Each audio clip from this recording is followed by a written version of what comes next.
Hello everyone, and welcome to another Storytime Saturday, brought to you by the Children's Book Bank. My name is Samara, and my pronouns are she and her, and I am so excited to talk to you and read to you about friendship today. So the theme for this month, I think, is really wonderful when we're talking about mental health, because I think friendship is one of the things that can really get us through hard times. I know if I'm feeling sad, nothing makes me happier than calling a friend and talking about something fun for a distraction, or talking about what makes me sad or makes me upset and how I'm feeling. So I think friendship is a really great way for us to help support our mental health and to help our friends feel better. We can be a support for them as well. I think that's a really great thing to practice too. So the stories we're going to read today are about friendship. The first one we're going to read is called Making a Friend. And this story is by Tammi, Sauer, and the pictures are by Alison Friend. The illustrator's last name is Friend, which is very appropriate. And the other story we're going to read today is called A Visitor for Bear, and the story is by Becker, and the illustrations are by Kady, MacDonald, Denton. So today we're going to start with making a friend.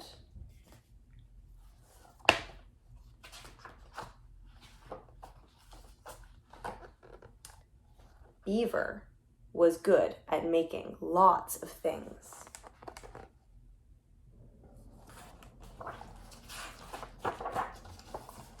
Exhibit A, a lodge. Exhibit B, a slide. Exhibit C, stripy socks. Wow. But there was one thing he had trouble with.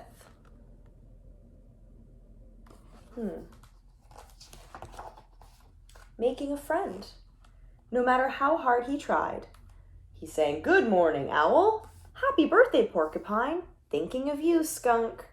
Nothing ever went as planned.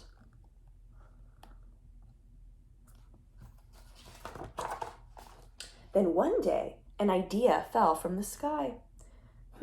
Maybe this is what I need to make a friend. Beaver went right to work. I think the thing that he's talking about is the snow. Before long, Raccoon stopped by to investigate. "What are you doing?" "I'm making a friend." "Sounds fun, but it takes two to make a friend." "Oh, I am only one beaver." "Fortunately, I am one raccoon. 1 + 1 is 2. Genius.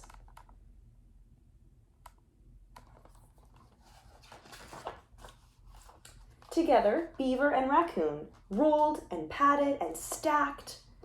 Then they looked things over. "I think something is missing." "A raisin?" "No, definitely not a raisin, but they are quite delicious." "How about some stickers?"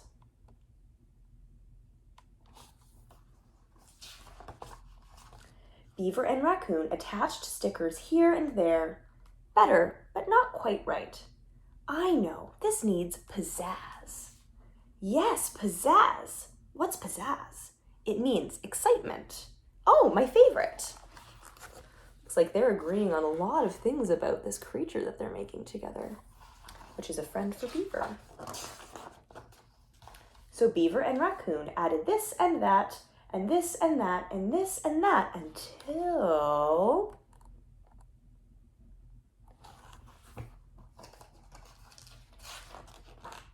they made a friend.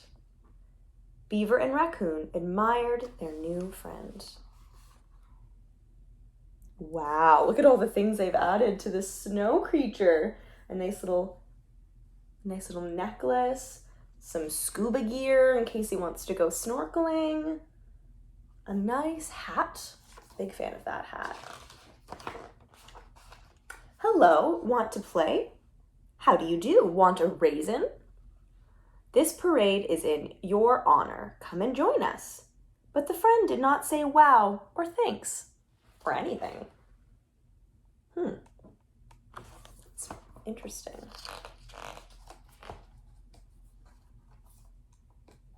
The pages are stuck together. There we go. Beaver and Raccoon slumped against a nearby drift. This friend was not much of a friend at all. In fact, he seemed rather cold. Doesn't anyone want to be my friend? Oh, both the raccoon and the beaver are saying that to each other. Doesn't anyone want to be my friend? Have you ever felt that no one wants to be your friend? It's a pretty sad thing to feel, I think. Interesting, let's see what happens. Then Beaver looked at Raccoon, and Raccoon looked at Beaver. Hey, Raccoon. So, do you remember a few minutes ago when we were rolling and patting and stacking? That was fun. Do you remember when we were adding sticks and pizzazz? I totally loved that. What do we think is happening between these two characters? And remember when we just became friends? Yes, I so remember right now.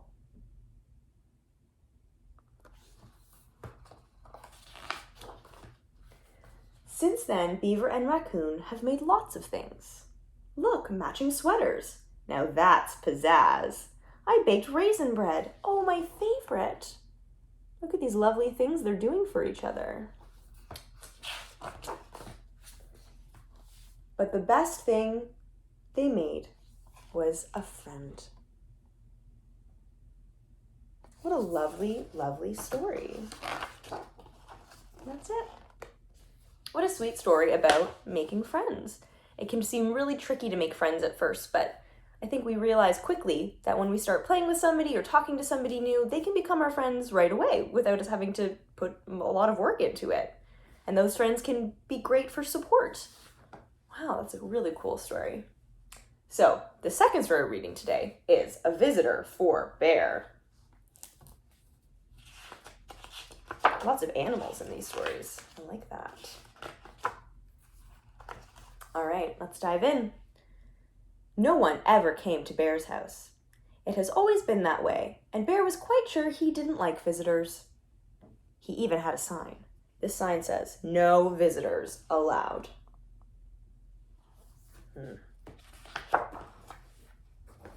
One morning, Bear heard tap, tap, tap, tapping on his front door. I wonder who's there. When he opened his door, there was a mouse, small and gray and bright-eyed. "No visitors allowed," said Bear, pointing to the sign. "Go away." He closed the door and went back to the business of making his breakfast. A very important business. He set out 1 cup and 1 spoon. But when he opened the cupboard to get 1 bowl,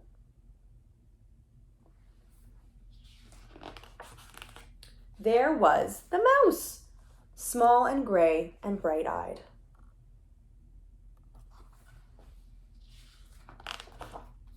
"I told you to leave," cried Bear. "Perhaps we could just have a spot of tea," said the mouse. "Out," commanded Bear. "Most sorry," said the mouse. "I'll be gone now." Bear showed him to the door and shut it firmly.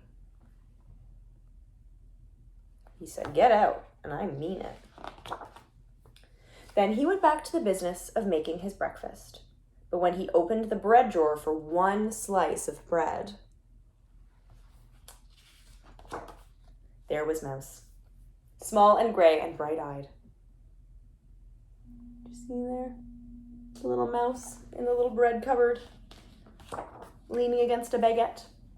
"Unbelievable," rumbled Bear. "Away with you, vamoose!"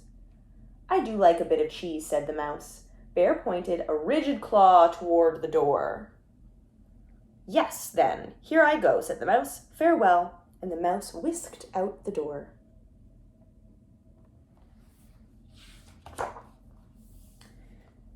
This time, Bear shut the door very firmly and locked it tight. He locked the windows, too, for good measure.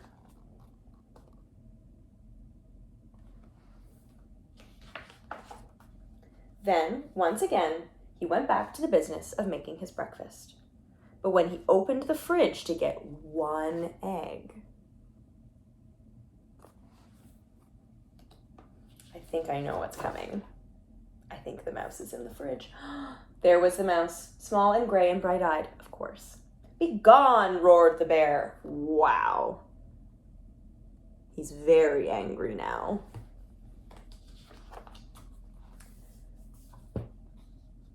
crackling fire, ventured the mouse. This is impossible, intolerable, insufferable, cried the bear, shaking with anger and disbelief. Terribly sorry, murmured the mouse. Now you see me, now you don't. I am gone. And the mouse looked very sorry indeed while he waited for the bear to unbolt the door to let him out again. Wow, this mouse is really sneaky at getting inside. The bear is taking a lot of measures to keep him out, and he is getting back in.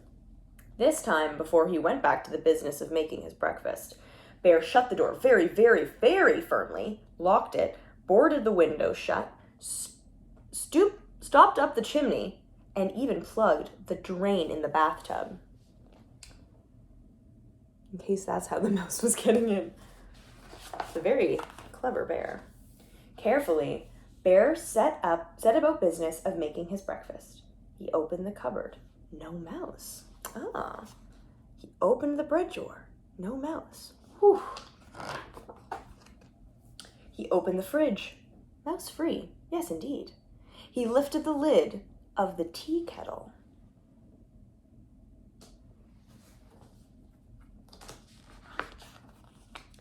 There was the mouse, small and gray, and well, you know the rest. Bear fell to the floor and wept. I give up, he blubbered. You win. I am undone. It is funny to see a creature that big looking that sad about a mouse that's that small. So sorry, said the mouse, but perhaps if I could just have a bit of cheese and a cup of tea, and do you think we could unstopper the chimney and have a nice fire? Bear blew his nose with a loud honk. But then you must go, he sniffled. No visitors allowed. You have my word, said the mouse. This mouse is very sneaky. Bear unshuttered and unboarded the windows. He unlocked the door, unstoppered the chimney, and unplugged the drain.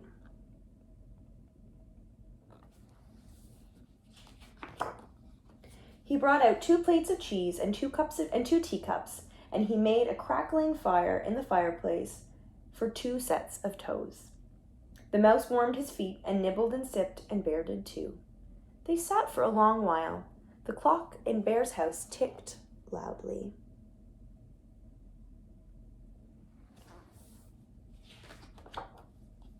Bear cleared his throat. The mouse looked most attentive. No one had ever been most attentive to Bear. The fire is nice, Bear announced. Lovely, said Mouse.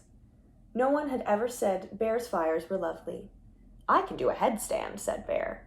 Very impressive, exclaimed the mouse.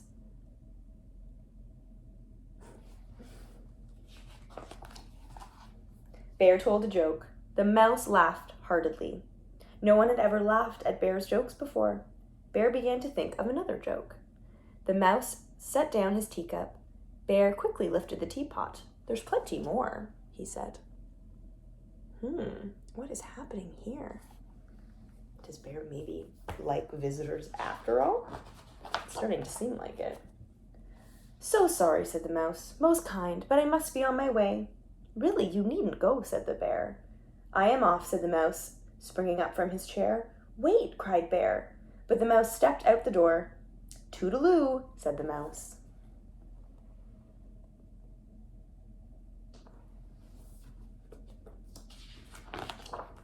Don't go, wailed the bear, throwing his body across the path. But I gave you my word, said the mouse, pointing at the no visitors sign.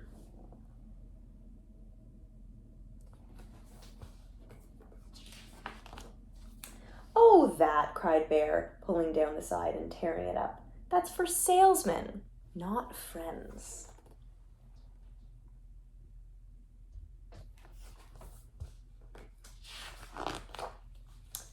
Not for friends, asked the mouse, small and gray and bright-eyed. Bear nodded. The mouse's bright eyes glowed brighter. Bear smiled.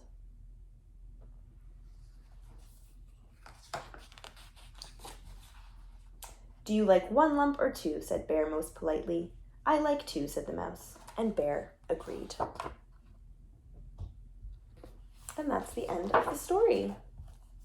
Another great story about friendship. I think Bear in this story was a little resistant to the friendship at first, but it sounds like at the end he realized that friends are really important to have around, and they made him feel better. So, those are our 2 stories for today on this month's topic of friendship. Thank you so much for tuning in, and I hope you all have a lovely, lovely month. And I will see you for our next Storytime Saturday with the Children's Book Bank. Bye, everyone.